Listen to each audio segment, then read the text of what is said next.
ಅಧಿವೇಶನ ಮುಗಿದ ಬೆನ್ನಲ್ಲೇ ಪವರ್ ಗೇಮ್ ಶುರುವಾಗಿದೆ ರಾಜ್ಯ ರಾಜಕೀಯದಲ್ಲಿ. ನಿನ್ನೆ ಡಿಕೆ ಶಿವಕುಮಾರ್ ಬಣ, ಇವತ್ತು ನೋಡಿದ್ರೆ ಸಿದ್ದರಾಮಯ್ಯನವರ ಬಣ. ನಿನ್ನೆ ಡಿಕೆ ಶಿವಕುಮಾರ್ ಅವರ ಬಣದಲ್ಲಿ ಶಿವಗಂಗಾ ಬಸವರಾಜ್ ಹೇಳಿಕೆ ಕೊಟ್ಟಿದ್ರು. ನಿನ್ನೆ ಡಿಕೆ ಶಿವಕುಮಾರ್ ಬಣ, ಇವತ್ತು ಸಿದ್ದರಾಮಯ್ಯ ಬಣ. ಡಿಕೆ ಶಿವಕುಮಾರ್ ಸಿಎಂ ಆಗ್ಲಿ ಅಂತ ಶಾಸಕ ಶಿವಗಂಗಾ ಬಸವರಾಜ್ ನಿನ್ನೆ ಹೇಳಿಕೆ ಕೊಟ್ಟಿದ್ರು. ಅಧಿವೇಶನ ಮುಗಿದ ಬೆನ್ನಲ್ಲೇ ಪವರ್ ಗೇಮ್ ಶುರುವಾಗ್ತಾ ಇದೆ. ಹೈಕಮಾಂಡ್ ಮಧ್ಯಪ್ರವೇಶಕ್ಕೆ ಕಾಂಗ್ರೆಸ್ನಲ್ಲಿ ಕೂಗು ಹೆಚ್ಚಾಗಿದೆ. ಹೈಕಮಾಂಡ್ ಮಧ್ಯಪ್ರವೇಶ ಮಾಡಬೇಕು, ಗೊಂದಲ ಬಗೆಹರಿಸಬೇಕು ಅಂತ ಹಲವು ಶಾಸಕರು ಆಗ್ರಹಿಸಿದ್ದಾರೆ. ಸಿಎಂ ಕುರ್ಚಿ ಸಮರಕ್ಕೆ ಹೈಕಮಾಂಡ್ ಇನ್ನಾದ್ರೂ ಎಂಟ್ರಿ ಕೊಡುತ್ತಾ? ಇಲ್ಲಿ ತನಕ ಬರೀ ಗೊಂದಲವೇ ಆಯ್ತು. ಸರ್ಕಾರದ ಮೇಲೆ ಬರ್ತಾ ಇರುವಂತಹ ಸಾಲು ಸಾಲು ಆರೋಪಗಳು ಒಂದು ಕಡೆ ಆದ್ರೆ, ಸರ್ಕಾರದ ಒಳಗೆ ಇರುವಂತಹ ಗೊಂದಲಗಳು ಇನ್ನೊಂದು ಕಡೆ ಶಾಸಕರನ್ನ ಬೇಸರಕ್ಕೆ ತಳ್ಳಿದೆ. ಇಷ್ಟೆಲ್ಲ ಆದ್ರೂ ಕೂಡ ಹೈಕಮಾಂಡ್ ಮಧ್ಯಪ್ರವೇಶ ಮಾಡ್ತಾ ಇಲ್ಲ. ಅಧಿಕಾರ ಹಂಚಿಕೆ ಸಂಘರ್ಷದಲ್ಲಿ ಒಂದು ಸ್ಫೋಟಕ ಟ್ವಿಸ್ಟ್ ಕೊಟ್ಟಿದ್ದಾರೆ ಯತೀಂದ್ರ. 5 ವರ್ಷ ನಮ್ಮ ತಂದೆಯವರೇ ಸಿಎಂ, ಇದು ತೀರ್ಮಾನವಾದ ವಿಷಯ. ಈ ಬಗ್ಗೆ ಹೈಕಮಾಂಡ್ ನಮ್ಮ ತಂದೆಗೆ ಗ್ರೀನ್ ಸಿಗ್ನಲ್ ಕೊಟ್ಟಿದೆ. ಕೆಲವರು ನಾಯಕತ್ವ ಬದಲಾವಣೆ ಬಗ್ಗೆ ಪ್ರಯತ್ನ ಮಾಡಿದ್ರು, ಆ ಪ್ರಯತ್ನಕ್ಕೆ ಹೈಕಮಾಂಡ್ ಸೊಪ್ಪು ಹಾಕಿಲ್ಲ ಅಂತ ಸಿದ್ದರಾಮಯ್ಯನವರ ಮಗ ಯತೀಂದ್ರ ಸಿದ್ದರಾಮಯ್ಯನವರೇ ಹೇಳಿಕೆ ಕೊಟ್ಟಿದ್ದಾರೆ. ಸ್ಫೋಟಕ ಹೇಳಿಕೆ ಇದು. ನಿನ್ನೆ ತಾನೇ ಡಿಕೆ ಶಿವಕುಮಾರ್ ಬಣದಲ್ಲಿ ಶಿವಗಂಗಾ ಬಸವರಾಜ್ ಸ್ಟೇಟ್ಮೆಂಟ್ ಕೊಟ್ಟಿದ್ರು. ಡಿಕೆ ಶಿವಕುಮಾರ್ ಸಿಎಂ ಆಗಬೇಕು. ಮತ್ತೊಂದು ಕಡೆ ಅಧಿವೇಶನ ನಡೆಯೋ ಸಂದರ್ಭದಲ್ಲೂ ಎರಡೂ ಬಣದ ಶಾಸಕರಲ್ಲೂ ಕೂಡ ಒಂದು ಬೇಸರ ಇತ್ತು, ಹೈಕಮಾಂಡ್ ಮಧ್ಯಪ್ರವೇಶ ಮಾಡಿಲ್ಲ ಅಂತ. ಈಗ ಕ್ಲಿಯರ್ ಮಾಡ್ತಿದ್ದಾರೆ ಯತೀಂದ್ರ ಸಿದ್ದರಾಮಯ್ಯನವರು ಈ ಸ್ಟೇಟ್ಮೆಂಟ್ ನ ಮೂಲಕ. ಕೇಳಿ. ಯಾರು ಅದ್ರ ಬಗ್ಗೆ ಚರ್ಚೆ ಮಾಡ್ತಿಲ್ಲ, ಮೀಡಿಯಾದವ್ರು ಮಾತ್ರ ಚರ್ಚೆ ಮಾಡ್ತಿದ್ದಾರೆ ಅನ್ಸುತ್ತೆ. ನನಗೆ ಗೊತ್ತಿರೋಂಗೆ ರಾಜಕೀಯ ವಲಯದಲ್ಲಿ ಯಾರು ಅದ್ರ ಬಗ್ಗೆ ಚರ್ಚೆ ಮಾಡ್ತಿಲ್ಲ. ಈಗ ಅದು ಸೆಟಲ್ಡ್ ಇಶ್ಯೂ. ಈಗ ರಾಜ್ಯದಲ್ಲಿ ಬೇರೆ ವಿಷಯಗಳಿದೆ, ಅದನ್ನ ನೋಡಬೇಕು. ಬಜೆಟ್ ಬರ್ತಾ ಇದೆ, ಫೈನಾನ್ಷಿಯಲ್ ಸಿಚುವೇಶನ್ ಕೂಡ ಮೊದಲಷ್ಟು ರೆವೆನ್ಯೂ ಬರ್ತಾ ಇಲ್ಲ, ಕೇಂದ್ರ ಸರ್ಕಾರ ಕೊಡಬೇಕಾದ ಹಣಗಳು ಕೊಡ್ತಿಲ್ಲ. ಸೊ ಹಾಗಾಗಿ ಅದ್ರ ಬಗ್ಗೆ ಹೆಚ್ಚು ಗಮನ ಕೊಡಬೇಕು. ಈಗ ಸದ್ಯಕ್ಕಂತೂ ಹಾಗೆ ಅನ್ನಿಸ್ತಿದೆ ಇಲ್ಲ. ಈಗ ಯಾರು ಕೂಡ ಸಿದ್ದರಾಮಯ್ಯ ತೆಗಿತೀವಿ ಅಂತ ಯಾರು ಕೂಡ ಹೇಳಿಲ್ಲ. ಹೈಕಮಾಂಡ್ ಅವರು ಕೂಡ ಏನು ತೆಗಿಬೇಕು ಅಂತ ಬೇಡಿಕೆ ಕೊಡ್ತಾ ಇದ್ರು, ಅದಕ್ಕೇನು ಮನ್ನಣೆ ಕೊಟ್ಟಿಲ್ಲ. ಸೊ ಹಾಗಾಗಿ ನನ್ನ ಪ್ರಕಾರ 5 ವರ್ಷ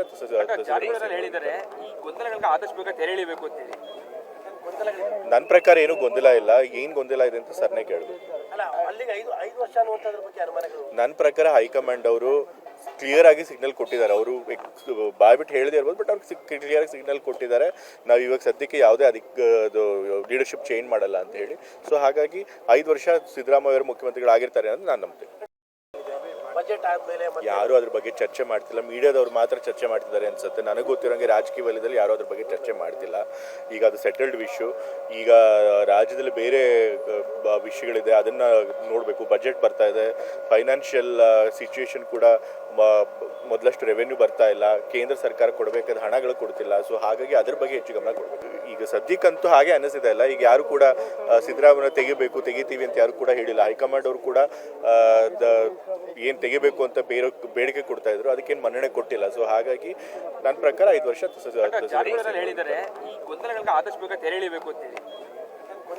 ನನ್ನ ಪ್ರಕಾರ ಏನು ಗೊಂದಲ ಇಲ್ಲ. ಏನು ಗೊಂದಲ ಇದೆ ಅಂತ ಸರ್ನೇ ಕೇಳಬೇಕು.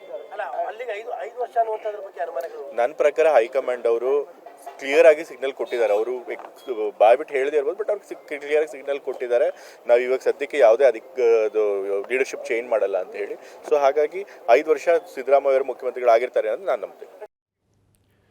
ಈ ಬಗ್ಗೆ ಹೆಚ್ಚಿನ ಡೀಟೇಲ್ಸ್ ಅನ್ನ ಕೊಡ್ತಾರೆ ಪೊಲಿಟಿಕಲ್ ಬ್ಯೂರೋ ಹೆಡ್ ಆನಂದ್ ಬೈದನ್ಮನೆ ನಮ್ಮ ಜೊತೆ ನೇರ ಸಂಪರ್ಕದಲ್ಲಿ ಜಾಯ್ನ್ ಆಗಿದ್ದಾರೆ. ಆನಂದ್, ಇಲ್ಲಿ ನೋಡಿದ್ರೆ ಹೈಕಮಾಂಡ್ ನಮ್ಮ ತಂದೆಗೆ ಗ್ರೀನ್ ಸಿಗ್ನಲ್ ಕೊಟ್ಟಿದೆ ಅಂತ ಯತೀಂದ್ರ ಸಿದ್ದರಾಮಯ್ಯನವರು ಸ್ಟೇಟ್ಮೆಂಟ್ ಕೊಡ್ತಾರೆ. ಮತ್ತೊಂದು ಕಡೆ ಡಿಕೆ ಶಿವಕುಮಾರ್ ಅವರಂತೂ ಪ್ರಯತ್ನ ಮುಂದುವರಿಸಿದ್ದಾರೆ. ಅವರ ಬಣದಿಂದಲೂ ಕೂಡ ಡಿಕೆ ಶಿವಕುಮಾರ್ ಸಿಎಂ ಆಗ್ಲಿ ಅನ್ನೋ ಮಾತುಗಳು ತೀರಾ ನಿನ್ನೆ ತನಕನೂ ಬಂದಿದೆ.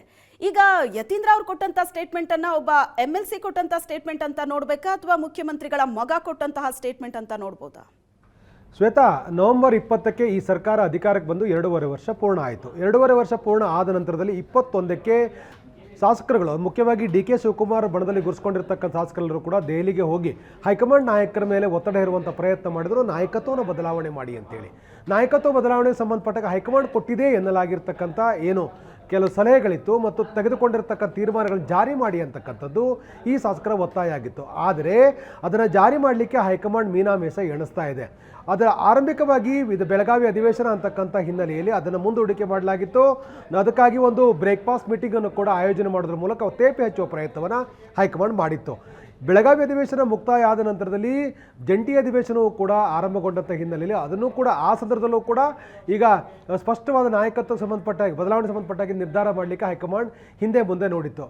ಈಗ ಜಂಟಿ ಅಧಿವೇಶನ ಮುಕ್ತಾಯದ ಬಳಿಕ ಶಾಸಕರೆಲ್ಲರೂ ಕೂಡ ಒಂದು ಸ್ಪಷ್ಟವಾದ ನಿರ್ಧಾರಕ್ಕೆ ಬರಬೇಕು ಅನ್ನುವ ರೀತಿಯಲ್ಲಿ ಒತ್ತಾಯವನ್ನು ಮಾಡ್ತಿದ್ದಾರೆ. ಯಾಕೆಂತಂದರೆ CM ಇವರೇ ಕಂಟಿನ್ಯೂ ಆಗ್ತಾರೋ ಇಲ್ಲವೋ ಅಥವಾ ಬದಲಾವಣೆ ಆಗುತ್ತೋ ಅನ್ನೋದ್ರ ಬಗ್ಗೆ ಒಂದು ಕ್ಲಾರಿಟಿಯನ್ನು ಕೊಡಬೇಕಾಗಿರ್ತಕ್ಕಂಥ ಅನಿವಾರ್ಯತೆ ಇದೆ. ಯಾಕೆಂತಂದರೆ ಸ್ಥಳೀಯ ಸಂಸ್ಥೆ ಚುನಾವಣೆಯ ಕಾರಣಕ್ಕಾಗಿ ಜನರ ಮುಂದೆ ಹೋಗುವ ಸಂದರ್ಭದಲ್ಲಿ ಒಂದು ಸ್ಪಷ್ಟವಾಗಿರ್ತಕ್ಕಂಥ ನಾಯಕತ್ವವನ್ನು ಪ್ರತಿಪಾದನೆ ಮಾಡಬೇಕು ಮತ್ತು ನಾಯಕತ್ವ ಯಾರ್ದು ಅಂತಕ್ಕಂಥನ್ನ ಕ್ಲಾರಿಟಿ ಕೊಡಬೇಕು. ಹಾಗಾಗಿ ಮುಂದಿನ ನಾಯಕತ್ವ ಸಂಬಂಧಪಟ್ಟ ಬದಲಾವಣೆ ಸಂಬಂಧಪಟ್ಟಾಗೆ ಹೈಕಮಾಂಡ್ ನಿಲುವೇನು ಅಂತಕ್ಕಂಥದ್ದನ್ನು ಸ್ಪಷ್ಟಪಡಿಸಿ ಅಂತಕ್ಕಂಥ ಆಗ್ರಹವನ್ನು DKC ಬಣದಲ್ಲಿರ್ತಕ್ಕಂಥ ಶಾಸಕರುಗಳು ಮಾಡ್ತಾ ಇದ್ರು.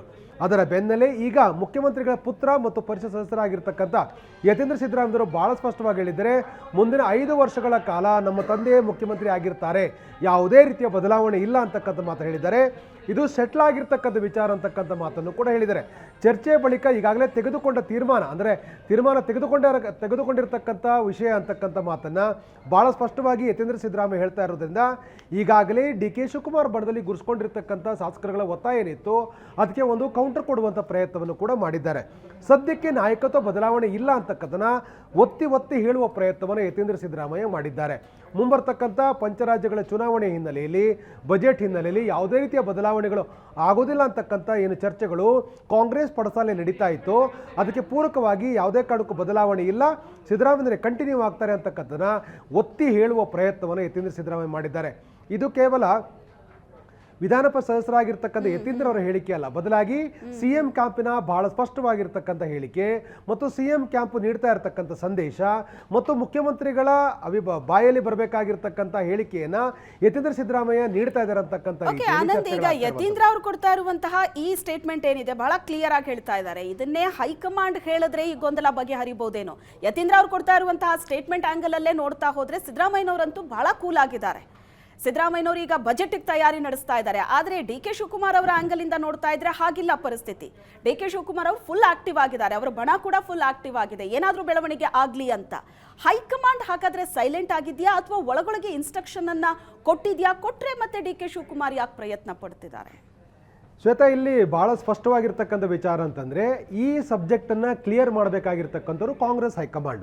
ಇದು ರಾಜ್ಯ ಮಟ್ಟದಲ್ಲಿ ನಡೀತಕ್ಕಂಥ ಒಂದು ಅಂತಿಮವಾದ ತೀರ್ಮಾನ ಆಗೋದಿಲ್ಲ. ಯಾಕೆಂತಂದರೆ ಇದು ಕೇಂದ್ರ ಮಟ್ಟದಲ್ಲಿ, ಅಂದರೆ ಕೇಂದ್ರದ ಕಾಂಗ್ರೆಸ್ ನಾಯಕರೆಲ್ಲರೂ ಕೂಡ ಅಂತಿಮ ನಿರ್ಧಾರ ತೆಗೆದುಕೊಳ್ಬೇಕಾಗತ್ತೆ.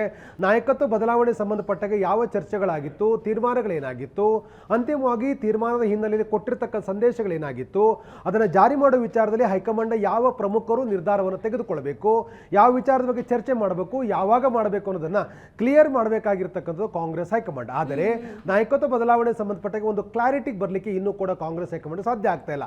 ಒಂದು ಕಡೆ ನಾಯಕತ್ವ ಬದಲಾವಣೆಯ ಬಗ್ಗೆ ಚರ್ಚೆಗಳು ಮುಂದುವರಿತಾ ಇದ್ರು ಕೂಡ ಇಲ್ಲ ಅಂತಕ್ಕಂಥ ಹೇಳುವ ಪ್ರಯತ್ನವನ್ನು ಕೂಡ ಕಾಂಗ್ರೆಸ್ ಹೈಕಮಾಂಡ್ ಮಾಡಬೇಕಾಗಿತ್ತು, ಅವ್ರು ಯಾರು ಮಾಡ್ತಾ ಇಲ್ಲ. ಹಾಗಾಗಿಯೇ ಬೇರೆ ರೀತಿಯಾಗಿ ಬದಲಾವಣೆಗಿಳಿದ್ರೆ ಇದು ಸೂಕ್ತ ಸಮಯ ಅಂತ ಅನ್ಸುತ್ತಾ? ಯಾಕಂದ್ರೆ ಈಗ ನೆನ್ನೆ ಸತೀಶ್ ಜಾರಕಿಹೊಳಿ ಕೂಡ ಸ್ಟೇಟ್ಮೆಂಟ್ ಕೊಡ್ತಾ ಇದ್ರು, KPCC ಅಧ್ಯಕ್ಷರ ಬದಲಾವಣೆ ಕುರಿತಂತೆ ಅವರು ಒಂದು ಸ್ಟೇಟ್ಮೆಂಟ್ ಹೇಳ್ತಾ ಇದ್ರು. ಚುನಾವಣೆ ಹತ್ರ ಬರ್ತಾ ಇದೆ, ಪಂಚಾಯಿತಿ ಚುನಾವಣೆ, ಮತ್ತೊಂದು ಕಡೆ ಬೆಂಗಳೂರು ಮಟ್ಟದಲ್ಲಿ ಈಗ GBA ಚುನಾವಣೆ ಕೂಡ ಹತ್ರ ಇದೆ. ಈ ಟೈಮಲ್ಲಿ ಪಂಚರಾಜ್ಯ ಚುನಾವಣೆ ಕೂಡ ಹತ್ರ ಬಂತು, ಹೈಕಮಾಂಡ್ ಕೂಡ ಈಗ ಬ್ಯುಸಿ ಆಗುತ್ತೆ.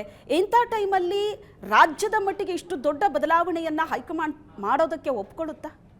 ಖಂಡಿತವಾಗ್ಲೂ ಕೂಡ ಈಗಿರ್ತಕ್ಕಂಥ ಸನ್ನಿವೇಶದ ಬಗ್ಗೆನೇ ಸಹಜವಾಗಿರ್ತಕ್ಕಂಥ ಅನುಮಾನಗಳಿದೆ. ಯಾಕೆಂತಂದರೆ ನಾಯಕತ್ವ ಬದಲಾವಣೆಗೆ ಸಂಬಂಧಪಟ್ಟಾಗೆ ಚರ್ಚೆ ಆರಂಭಗೊಂಡಾಗ ನವೆಂಬರ್ 20ಕ್ಕೆ ಇದ್ದಂಥ ಚರ್ಚೆ ಅಂತಂದರೆ ಸದ್ಯದಲ್ಲಿ ಅಂದರೆ ಬೆಳಗಾವಿ ಅಧಿವೇಶನ ಮುಂಚಿತವಾಗಿಯೇ ಮುಖ್ಯಮಂತ್ರಿಗಳು ಬದಲಾವಣೆ ಆಗ್ತಾರೆ ಅಂತಕ್ಕಂಥ ಮಾತುಗಳು. ಬೆಳಗಾವಿ ಅಧಿವೇಶನ ಮುಕ್ತಾಯ ಆಯಿತು, ಜಂಟಿ ಅಧಿವೇಶನ ಆಗೋದಿಲ್ಲ, ಇದು ಬೇರೆ ಮುಖ್ಯಮಂತ್ರಿಗಳ ನಾಯಕತ್ವದಲ್ಲಿ ಆಗುತ್ತೆ ಅಂತಕ್ಕಂಥ ಚರ್ಚೆಗಳು ಕೂಡ ಇತ್ತು.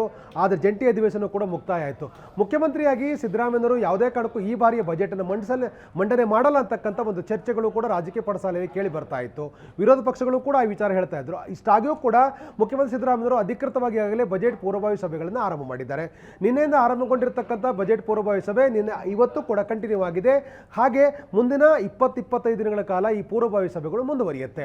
ಹೀಗಿದ್ದಾಗ ಇವರೇ ಬಜೆಟ್ ಮಂಡನೆ ಮಾಡ್ತಕ್ಕಂಥದ್ದು ನಿಶ್ಚಿತ ಅನ್ನುವ ರೀತಿಯಲ್ಲಿ ವಾತಾವರಣಗಳು ಸೃಷ್ಟಿಯಾಗಿರುವಂಥ ಕಾರಣಕ್ಕಾಗಿ ಬಜೆಟ್ ಮಂಡನೆ ಮಾಡಿದ ಬಳಿಕ ಅಧಿವೇಶನ ಕೇವಲ ಒಂದು 20-21 ದಿನಗಳ ಕಾಲ ನಡೀತು. ಅಲ್ಲಿಗೆ ಮಾರ್ಚ್ ಅಂತ್ಯದವರೆಗೂ ಕೂಡ ಈ ಎಲ್ಲ ಪ್ರಕ್ರಿಯೆಗಳು ಹೊಸ ಪ್ರಕ್ರಿಯೆಗಳು ಯಾವುದು ಕೂಡ ಆಗುವ ಸಾಧ್ಯತೆಗಳು ತೀರಾ ಕಡಿಮೆ. ಮಾರ್ಚ್ ನಂತರದಲ್ಲಿ ಪಂಚರಾಜ್ಯಗಳ ಚುನಾವಣೆಗೆ ಸಂಬಂಧಪಟ್ಟ ಹಾಗೆ ವೇಳಾಪಟ್ಟಿ ಪ್ರಕಟ ಆಗ್ತಕ್ಕಂಥ ಸಾಧ್ಯತೆಗಳು ಇರುವಂಥ ಕಾರಣಕ್ಕಾಗಿ ಒಂದು ಗಂಭೀರವಾಗಿರ್ತಕ್ಕಂಥ ತೀರ್ಮಾನವನ್ನು ಕೇಂದ್ರ ನಾಯಕತ್ವ, ಕೇಂದ್ರ ಕಾಂಗ್ರೆಸ್ಸು ಮಾಡತ್ತಾ ಅಂತಕ್ಕಂಥ ಬಗ್ಗೆ ಅನುಮಾನಗಳಿದೆ. ಹಾಗಾಗಿ ಮುಂದಿನ ಪಂಚರಾಜ್ಯಗಳ ಚುನಾವಣೆಯವರೆಗೂ ಕೂಡ ಇದು ಸಾಧ್ಯ ಇಲ್ಲ ಅಂತಕ್ಕಂಥ ಚರ್ಚೆಗಳು ಜೋರಾಗಿರೋ ಬೆನ್ನಲ್ಲೇ ಅತ್ಯಂತ ಗಟ್ಟಿ ಧ್ವನಿಯಲ್ಲಿ ನಾಯಕತ್ವ ಬದಲಾವಣೆ ಬಗ್ಗೆ ಸಾರಿ ಹೇಳುವ ಪ್ರಯತ್ನವನ್ನು DKC ಪಾಳದಲ್ಲಿರ್ತಕ್ಕಂಥ ನಾಯಕರುಗಳು ಮಾಡ್ತಾ ಇದ್ದಾರೆ. DKC ಮುಖ್ಯಮಂತ್ರಿ ಆಗಬೇಕು ಅಂತ ಒತ್ತಾಯ ಮಾಡ್ತಿದ್ದಾರೆ. ಹಾಗಾಗಿ ಈ ರೀತಿಯಾಗಿರುವಂಥ ಒಂದು ಫೋರ್ಸ್ಗೆ ಒಂದು ಬ್ಯಾಗ್ ಅದಕ್ಕೆ ಎಲ್ಲೋ ಡಿಫೆನ್ಸ್ ಮಾಡ್ತಕ್ಕಂಥ ಪ್ರಯತ್ನವನ್ನು ಯತೀಂದ್ರ ಸಿದ್ದರಾಮಯ್ಯ ಮಾಡೋದ್ರ ಮೂಲಕ ಎದ್ದಿರ್ತಕ್ಕಂಥ ಚರ್ಚೆಗಳಿಗೆ ಒಂದು ಪೂರ್ಣ ವಿರಾಮ ಹಾಕುವಂಥ ಒಂದು ಪ್ರಯತ್ನವನ್ನು ನಡೆಸಿದ್ದಾರೆ ಅಂತೇಳಿ ಹೇಳ್ಬೋದಾಗಿದೆ. Yes, thank you Anand.